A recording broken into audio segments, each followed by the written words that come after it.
গল্পের শুরুতেই আমরা দেখতে পাই টিভিতে একটা নিউজ চলছে, যেখানে বলা হচ্ছে প্রফেশনাল গলফার লি সাংবিন 1 সপ্তাহ ধরে নিখোঁজ। জানা যায় সে তার বন্ধুদের সঙ্গে একটা ট্রিপে গিয়েছিল, যাদের মধ্যে সবাই মারা গিয়েছে, শুধু গ্রুপের এক বন্ধু বেঁচে আছে। সেই বন্ধুর বয়ান অনুযায়ী একটা মিশনারির বাড়ি তল্লাশি চলছে, আর এই ঘটনায় 2 জনকে গ্রেফতারও করা হয়েছে। তাদের এখন জিজ্ঞাসাবাদ চলছে। তো কি হয়েছিল আসলে সেই ট্রিপে, আর কিভাবে বা সবাই মারা গেল? এই পুরো কাহিনী জানতে হলে আমাদেরকে ফিরতে হবে 6666 মিনিট আগের ঘটনায়। তো দেখা যায় জেপিল আর সাঙ্গু নামে 2 ভাই একটা ট্রাক নিয়ে শহর থেকে অনেক দূর একটা জঙ্গলের মধ্যে তাদের নতুন বাড়িতে যাওয়ার জন্য রওনা হয়। তারা মজা করে একে অপরকে হ্যান্ডসাম গাইজ বলে ডাকে, কারণ সবাই তাদের লুক দেখে তাদেরকে সব সময় সন্দেহর চোখেই দেখে। তাই তারা এখন সবকিছু থেকে অনেক দূরেই থাকতে চায়। এই জন্য 5 বছর ধরে তারা টাকা জমিয়েছে। তাদের সঙ্গে বঙ্গু নামের একটা কুকুরও আছে। তো তারা যে এলাকায় যাওয়ার সময় দেখা যায় যে সেখানে একটা নেটওয়ার্কের টাওয়ার ফিক্স করার জন্য কাজ চলছে। এরপর পথে তারা একটা দোকানে থামে কিছু জিনিসপত্র নেওয়ার জন্য। একই দোকানে সেই লি সাংবিনের গল্ফের গ্রুপও ছিল। ওই গ্রুপে ছিল 6 জন শহুরে ছেলে পেলে। তাদের মধ্যে একজন তো ধনী সাংবিন, আর তার চাকরের মতো থাকা বঙ্গজ। বাকিরা হলো ইয়াংজু, জুন, জেসন আর জেসনের প্রেমিকা বোরা। আর নতুন মেয়েটার নাম হলো মিনা। মিনা ধনী না হলেও নিজে কাজ করে, আর তার লাইফ খুব সুন্দরভাবেই চালিয়ে নেয়। সে আসলে ওভারটাইম করে এই ট্রিপে এসেছে, কারণ সে আবার সাংবিনকে অনেক পছন্দ করে। বোরা তার ভিতরে একটা আশা জাগিয়ে রেখেছে যে সাংবিন একদিন তারই হবে। তখন সবে এই গ্রুপটা 2 ভাইকে দেখে ভয় পায়। শুধু তাদের লুক দেখে ধরে নেয় যে তারা ভয়ানক কোনো সন্ত্রাসী হবে হয়তো। উল্টো আবার তারা হার্ডওয়্যারে জিনিসপত্র কিনছিল নতুন বাড়ি মেরামতের জন্য। তাই তাদের মনে হয় যে তারা নিশ্চয়ই কোনো গুন্ডা হবে। মিনার তো বঙ্গুকে অনেক ভালো লেগে যায়, কিন্তু সে যখন তার সঙ্গে সাঙ্গুকে আইসক্রিম খেতে দেখে, তখন সাঙ্গুর আচরণ দেখে সে তো ভয়ে কাঁপতে থাকে। সাঙ্গু তাকে উপরে ওঠাতে সাহায্য করতে চাইলে বাকিরা তার লুকের উপর জাজ করেই ভেবে নেয় যে সে মিনাকে বিরক্ত করছে। আর এটাই কিন্তু আসলে আমাদের সমাজের চিত্র। আমরা সব সময় বাইরে থেকেই মানুষকে জাজ করে বসি। তখন সাংবিন এসে সাঙ্গুকে দূরে ঠেলে দেয়, আর এতে তার আইসক্রিমও পড়ে যায়, আর সাঙ্গুর মনটাও অনেক ভেঙে যায়। পুরো গ্রুপ তো তার উপর চড়ে বসে, আর সেই মুহূর্তে জেপিল এসে তাদের সামনে দাঁড়ায়। শুধু তার চোখ দেখে সবাই তো ভয়ে পেছনে চলে যায়। সে ইচ্ছা করে তাদের সামনে টাফ হয়ে ওদের ভয় দেখায়, আর সত্যিও সবাই ভয় পেয়ে সেখান থেকে চলে যায়। রাস্তায় তখন বোরা বলেছে হয়তো এরাই সেই মানুষ যারা কিউট কিউট ডগি দেখিয়ে মেয়েদের অপহরণ করে। এরপর তারা আবারও গাড়ি করে এগোতে থাকে। পথে সবাই বংজোরকে নিয়ে অনেক মজা করছিল, কারণ সে তাদের বন্ধু নয়, বরং তাদের একজন চাকর আর কি। সাংবিনের সব কাজ সেই করে, যেমন ড্রাইভিং, রান্নাবান্না সবই প্রায়। তখন মিনার আবার এইসব কিছু পছন্দ হয় না। সে জানতো না নিজেকে বড় দেখাতে কাউকে বারবার নিচু দেখাতে হয় আর কি। তো যেহেতু সবাই বঙ্গজকে নিয়ে পেছনে হাসাহাসি করছিল, তাই তার মনোযোগও সেদিকে চলে যায়। আর হঠাৎ করে তাদের গাড়ির সামনে রাস্তায় একটা ছাগল চলে আসে। সে কন্ট্রোল করতে না পেরে ছাগলটাকে ধাক্কা মেরে বসে। ছাগলটা তো সেখানেই মারা যায়। তখন সব দোষ গিয়ে পড়ে বঙ্গজের ওপর। বোরা আগেও কখনো রাস্তার উপর মৃত ছাগল দেখেনি, তাই দ্রুত সে ফোন বের করে সেলফি নিতে শুরু করে। মিনা বলে যে আমাদের এই ছাগলটাকে দাফন করা উচিত, কিন্তু তাদের কারো কাছে এর সময় নেই। ছাগলটিকে পাশ কাটিয়ে তারা এগিয়ে যায়। এদিকে ওরা 2 ভাই চলে আসে সেই বাড়ি দেখতে। এই বাড়ির দেখাশোনা করতো আগে একজন ফাদার, কিন্তু ফাদার কিম অনেকদিন ধরে অসুস্থ থাকার কারণে এটার আর কোনো দেখাশোনাই করা হয়নি। তো ডিলার চলে যাওয়ার পর তারা বাড়ি মেরামত করতে শুরু করে। তখন তারা লক্ষ্য করে যে বাড়ির ভেতরে মৌমাছি আছে। তারা মনে করে আশেপাশে একটা মৌচাক আছে। এখন দ্রুত সেটাকে খুঁজে বের করে পুড়িয়ে ফেলতে হবে, তা না হলে তো বিশাল বড় সমস্যায় পড়ে যাবে। তখন জেপিল একটা বিমের উপর দাঁড়াতে গেলে বিমটা তখনই ভেঙে পড়ে যায়, আর ওপর থেকে একটা প্লাং তার মুখের দিকে চলে আসে। ওখানে পেরেক ঠোকা ছিল, আর ভাগ্যক্রমে সাঙ্গু তাকে ঠিক সময় এসে বাঁচিয়ে নেয়, না হলে আজই তার খেল পুরো খতম হয়ে যেত। এরপরে তারা একটা বেসমেন্টের দরজাও খুঁজে পায়। তারা যখন নিচে নামে তখন তারা দেখতে পায় যে একটা চেয়ার পড়ে আছে, আর চেয়ারে হাত কড়াও লাগানো আছে, আর ফ্লোরে একটা পেন্টাগ্রাম আঁকা, যার মাঝখানে আবার ব্যাফমেটের মুখ আঁকা রয়েছে। সেখানে একটা পুরনো রিভলভারও রাখা ছিল, যার মধ্যে 2টা রূপোর গুলি আছে। রূপোর গুলিগুলো দেখতে খুবই দামি লাগছিল, তাই জেপিল ভাবে যে এগুলোকে সে চার্চে ফিরিয়ে দেবে। এরপর তারা মৃত ছাগলটাকে দাফন করে লেকে মাছ ধরতে চলে যায়। কিন্তু ছাগলটাকে দাফন করার সঙ্গে সঙ্গে দেখা যায় যে সেখানে ঘাস শুকিয়ে যেতে শুরু করে। অন্যদিকে সাংবিনের বন্ধুদের গ্রুপ তো তাদের পাশের বাড়িতেই সময় কাটাচ্ছে। বঙ্গজ তখন তাদের জন্যই রান্না করছিল। সব কাজ শেষ করতে করতে রাত হয়ে যায়। সাংবিন আর মিনা একসাথেই বসে থাকে। মিনার অনেক ঠান্ডা লাগছিল, তাই সাংবিন তার জ্যাকেটটা খুলে তাকে দিয়ে দেয়। সাংবিন মিনাকে বলে যে এই জায়গায় যেন একটা ভূত আছে, আমার দাদা এখানে থাকতো, একসময় একটা মেয়ের মধ্যে ভূত ঢুকে পড়েছিল, সে রাতেই লোকদের ওপর আক্রমণ করত। সবাই তাকে ধরে পাস্টর বেকারের কাছে নিয়ে যায়। পাস্টর তাকে বেসমেন্টে নিয়ে গিয়ে চেয়ারে বেঁধে দেয়, ঠিক সেই পেন্টাগ্রামের ওপর যেখানে সে লবণের সার্কেল বানিয়েছিল, আর বলা হয়েছিল যে সেটা যেন কেউ না পার হয়, না হলে প্রোটেকশন ভেঙে যাবে আর বাফোমেট মুক্তি পেয়ে যাবে, মানে ভূতটা মুক্তি পেয়ে যাবে আর কি। তখন দেখা যায় যে অতীতে পাস্টর বাফোমেটকে সেই মেয়ে শরীরে ডাকে, আর সেই মেয়েটাও মাথায় ভয়ানক এক শিং নিয়ে তার শরীরে আসে। সেই দিন থেকে গ্রামের লোকেরা তাকে ডেমনিক গেট নাম দিয়েছে। তখন সে বাফোমেট বলে যে আমি তোমাদের সবাইকে নরকে নিয়ে যাব এবং পুড়িয়ে ফেলবো। সে পাস্টারকে একটুও ভয় পায়নি, তাই পাস্টার তার মাথায় ক্রস লাগিয়ে দেয়, যা দেখে মনে হয়েছিল যে সে চলে গিয়েছে। কিন্তু এই সব দেখে ইমোশনাল হয়ে মেয়েটার ভাই কিম সে লবণের রেখা পার হয়ে যায়। ফলে এক্সোরসিজমটা ভেঙে পড়ে এবং বাফোমেট আবারও মেয়েটার উপর ভর করে। বাফোমেট ক্রসটি ছুঁড়ে মারলে সেটা কিমের গালের ওপর দিয়ে গিয়ে পেছনে দাঁড়ানো সাংবিনের বড় চাচার মাথায় গিয়ে আঘাত করে, আর তিনি সেখানেই মারা যান।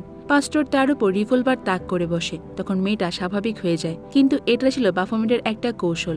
কিন্তু পাস্টর সেই ফাঁদে পড়েনি। পাস্টর রূপোর গুলি চালিয়ে বাফোমেটকে তাড়িয়ে দেয়, আর তারপর বর্তমানে সাংবিনকে দেখায় সে তার মাথায় সবসময় একটা টেলিসম্যান রাখে যা তাকে রক্ষা করে, আর এটা তার দাদা মহান এক সামান থেকে $10,000 দিয়ে কিনে এনেছিল। এটার মূল্য কিন্তু অনেকটা বেশি। তো বাফোমেট বিতাড়িত হওয়ার পরে পোস্টার বিকার গ্রাম ছেড়ে যাওয়ার সময় কিমকে একটা বই দিয়ে বলেছে যখন বাফোমেট ফিরে আসবে তখন কিমি তাকে শেষ করে দেবে। এখন সেই কিমি গ্রামের ফাদার, কিন্তু অনেকদিন ধরে সে অসুস্থ হয়ে পড়ে আছে। পোস্টার যে বই দিয়েছিল তা তার কাছে এখনো আছে। বইটা বাতাসের কারণে নিজে থেকেই খুলে যায় এবং খোলা পৃষ্ঠায় লেখা থাকে যে 66 বছর 6 মাস পর ছাগলকে কুরবানি দিয়ে নরকে সে দরজা খুলবে এবং বাফোমেট মুক্তি পেয়ে যাবে। আর সেই সময় এখন চলছে।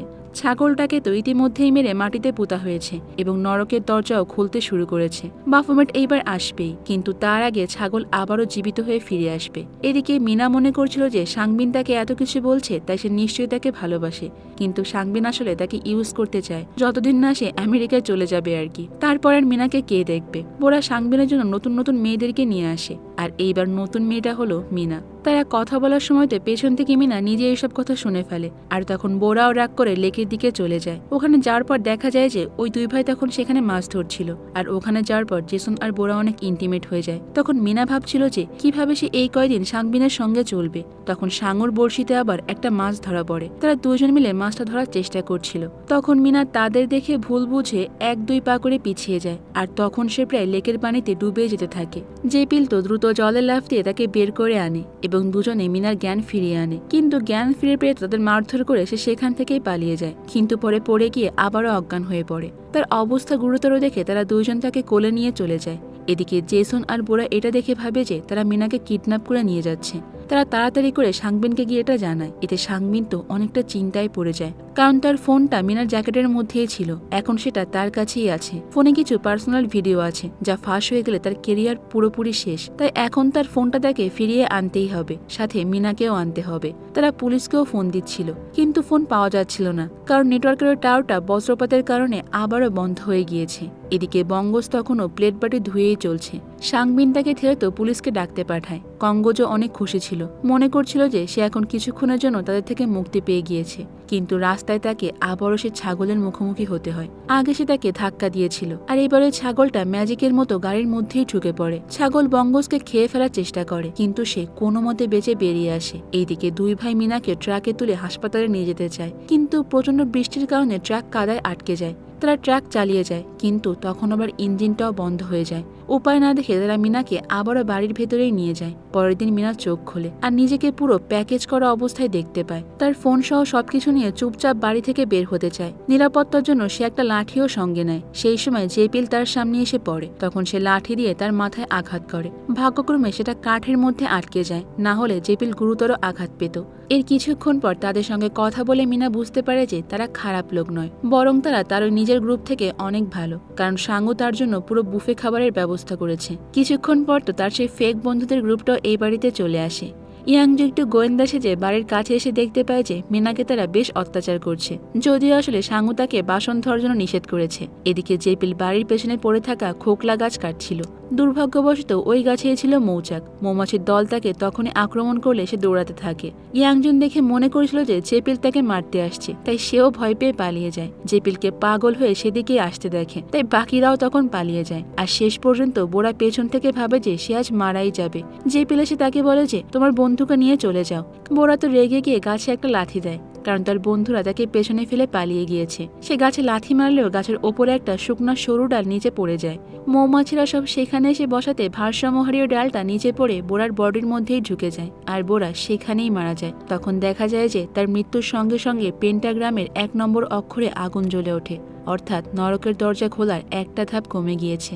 এদিকে বঙ্গজ দৌড়াচ্ছিল, তখন রাস্তার ওপর সে ওই 2 পুলিশকে দেখতে পায়। বঙ্গজ তাদের বলে দেয় যে মিনাকে 2টা ছেলে অপহরণ করেছে।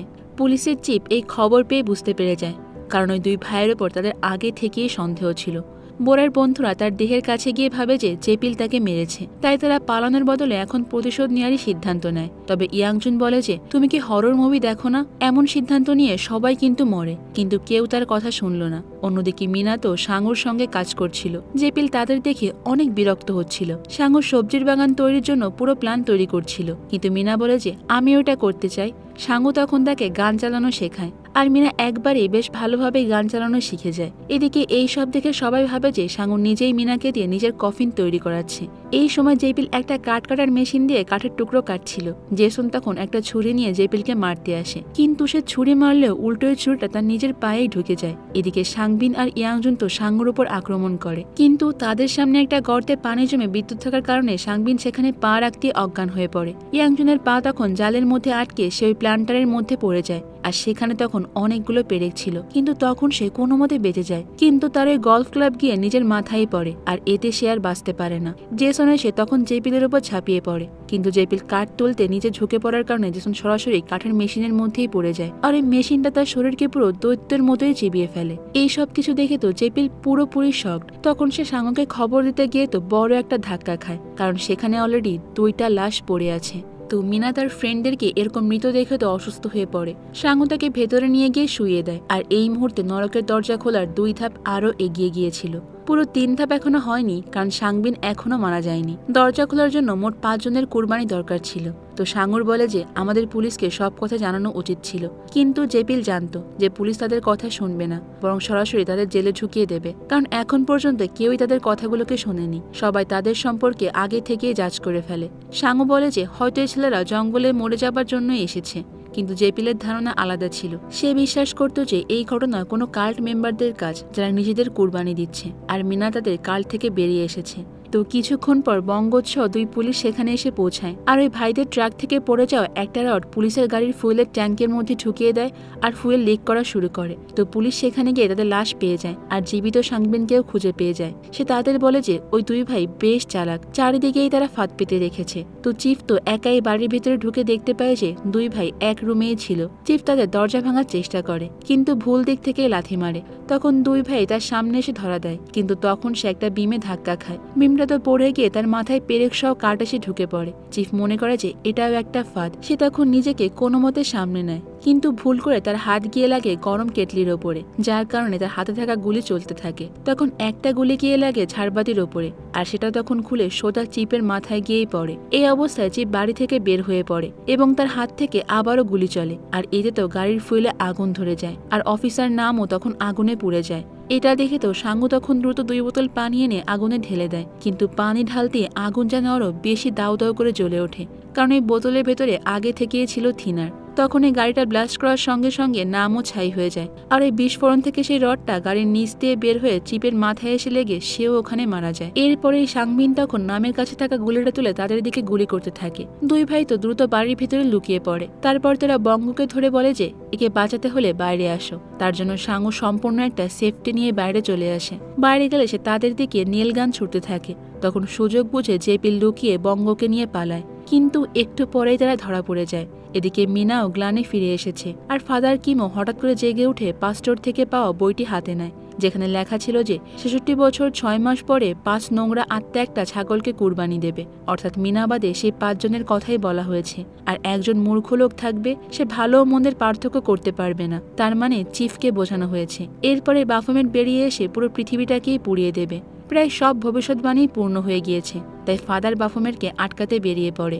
একদিকে জঙ্গলে তো জেপিল মার খাচ্ছিল, সাঙ্গু আর মিনা তাকে খুঁজতে সেখানে চলে যায়। সাংবিন কোনো কথা না শুনে তো সাঙ্গুকে মারতে যায়। তখন মিনা বলে যে এরা ভালো মানুষ, তোমার বন্ধু মারা গিয়েছে, কিন্তু এদের কারণে নয়, আমার কারণে, কারণ আমি তাকে নিতে এসেছিলাম। সাংবিন হেসে দিয়ে তার ভুল ধারণা ভেঙে দেয়, বলে সবাই তোমাকে নিতে নয়, আমার ফোন নিতে এসেছিল। সে তখন লুজার বলে তাকে গালি দেয়। তখন বঙ্গস পেছন থেকে সাংবিনের মাথায় পাথর মেরে ফোন নিয়ে পালিয়ে যায়, কিন্তু কিছুক্ষণের মধ্যে এসে আবারও ফিরে আসে, কারণ তার সামনে থেকে আসছিল পজেস্ট বোরা, যার দেহে এক বড় ছিদ্র দেখা যাচ্ছিল। সাংবিন বুঝতে পেরে যায় যে বোরার উপর ডেমনিক গোট ভর করেছে। তবে এটা বাফোমেট নয়, এটা অন্য একটা ডেমন, যা বাফোমেটের আসার প্রস্তুতি নিচ্ছিল। এদিকে ওই ছাগলটার কুরবানির ফলে তো এটা অ্যাক্টিভ হয়ে গিয়েছে। বোরা তখন বঙ্গজের পিছু নেয়, আর সাংবিন তখন দ্রুত বাড়ির ভেতরেই ঢুকে যায়, আর একটা রিভলভারও পেয়ে যায়। কিছুক্ষণের মধ্যে মিনা আর দুই ভাইও সেখানে উপস্থিত হয়ে যায়। সাংবিন তখন ওই ট্রাকের চাবিটা তাদের কাছে চায়। জেপিল তাকে চাবিটাও দিয়ে দেয়, কিন্তু বাড়ির বাইরে পজেস্ট বঙ্গস ছিল। ভয়ে তো সাংবিন তাকে একটা গুলি করে, আর এতে একটা গুলি নষ্ট হয়ে যায়। তখন জানালা ভেঙে বঙ্গস ভেতরে ঢুকে রিভলভার বাইরে ফেলে দেয়। তো তার প্রধান শিকার ছিল সাংবিন, কারণ বাফোমেটের তাকেই দরকার। 5টি কুরবানি পূর্ণ করতে হলে তাকে মেরে ফেলা অনেক জরুরি ছিল।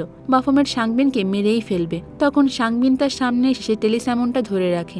ডেমন ওটা দেখে তো একটু অস্বস্তি ফিল করে, কিন্তু ডেমন টেলিম্যাসনকে না ছুঁয়ে সেটাকে পুড়িয়ে দেয়, আর এরপর ডেমন আবারও সাংবিনের উপর ঝাঁপিয়ে পড়ে। তখন বাকি 3 জন এসে সাংবিনকে হেল্প করে, তবুও বিউমংজ সাংবিনকে টেনে নিচে নিয়ে আসে, আর ওই পেন্টাগ্রামের উপরে সাংবিনকে মেরে ফেলে দেয়, এবং তার মৃত্যুর সঙ্গে সঙ্গে সবগুলো কুরবানি এখন সম্পূর্ণ হলো। এরপর নরকের দরজাও খুলে যায়, আর বাফোমেট বেরিয়ে এসে সাংবিনের দেহ দখল করে নেয়। ততক্ষণে ফাদার কিমও বাড়ির ভেতর চলে এসে এক্সোরসিজম শুরু করে দিয়েছে, কিন্তু এতে কিছুই হয় না, কারণ ওই লবণের সার্কেলটা এখনো তৈরি করা হয়নি।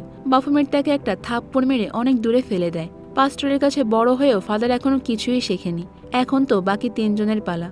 তখন জেপিলের নজর পড়ে নিচে পড়ে থাকা থিনারের উপরে। সে ওখানে আগুন লাগিয়ে তাড়াতাড়ি সবাইকে নিয়ে বাইরে চলে আসে। এদিকে দেখা যায় অফিসার নাম এখনো মারা যায়নি। সে তখন জ্ঞান ফিরে দেখতে পায় যে বাড়িতে একটা ব্লাস্ট হয়েছে, তাই সেও দ্রুত লুকিয়ে পড়ে। এদিকে এত আগুন লাগার পরও বাফোমেটের তখনও কিচ্ছুই হয় না। আশেপাশের লাশগুলোকে সে আবারও জীবিত করে তাদেরই পিছু নেয়। এদিকে জেপিল ভাবছিল সে একাই এই দুজনের মোকাবেলা করবে, কিন্তু পারে না। তাই সাঙ্গু তাকে সাহায্য করার জন্য সামনে চলে আসে।